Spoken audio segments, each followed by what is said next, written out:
दोस्तों, हमारे देश में अभी कई जगह चुनाव हो रहे हैं।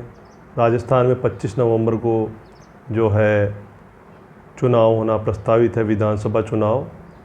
चुनावों का माहौल भी बड़ा ही रोमांचक होता है। लोगों में बहुत ज़्यादा उत्साह होता है, पार्टियों में उत्साह होता है। नेता अपनी जी जान लगा देते हैं चुनाव जीतने के लिए। ये एक तरह की फसल है जिसे हर पार्टी हर 5 साल में काटना चाहती है और मुनाफा कमा लेना चाहती है। इसी से प्रेरित होकर मैंने एक कविता लिखी है जिसका शीर्षक है चुनावी फसल। मैं अपनी ये कविता आपके सामने प्रस्तुत करता हूँ। चुनावों का माहौल भी बड़ा गजब होता है, चुनावों का माहौल भी बड़ा गजब होता है। इसमें वोटर हंसता है और नेता रोता है, इसमें वोटर हंसता है और नेता रोता है।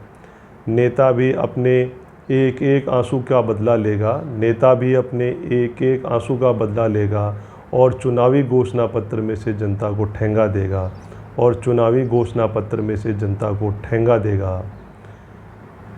सीटों की रेवड़ी पैसा जाति धर्म देख कर बांटी जाती है, सीटों की रेवड़ी पैसा जाति धर्म देख कर बांटी जाती है। ये चुनावी फसल है यारो, हर 5 साल में काटी जाती है। ये चुनावी फसल है यारो, हर 5 साल में काटी जाती है। अपने मतलब के लिए ये दल बदल की राजनीति करते हैं।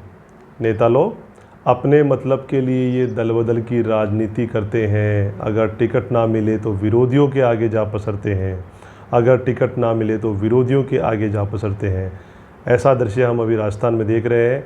टिकट नहीं मिलने पे लोग निर्दलीय लड़ रहे हैं या दूसरी पार्टियों में शामिल हो रहे हैं। डूबना निश्चित ही है, छेद है जिस नाव में, डूबना निश्चित ही है, छेद है जिस नाव में। चुनाव वोटों की फसल काटी जाती है चुनाव में, वोटों की फसल काटी जाती है चुनाव में। चुनाव जीतकर ये सब सहज अपनी जेबें भरेंगे, चुनाव जीतकर ये सब सहज अपनी जेबें भरेंगे, और इनको जिताने वाले वोटर सिसक सिसक कर मरेंगे, और इनको जिताने वाले वोटर सिसक सिसक कर मरेंगे। आखिरी पंक्ति है, राजनीति के गंदे कीड़ों को मारने वाली दवाई जब मिल जाएगी, राजनीति के गंदे कीड़ों को मारने वाली दवाई जब मिल जाएगी, तभी इस देश में अमन चैन और खुशहाली की फसल लहलाएगी, तभी इस देश में अमन चैन और खुशहाली की फसल लहलाएगी, तभी इस देश में अमन चैन और खुशहाली की फसल लहलाएगी। धन्यवाद।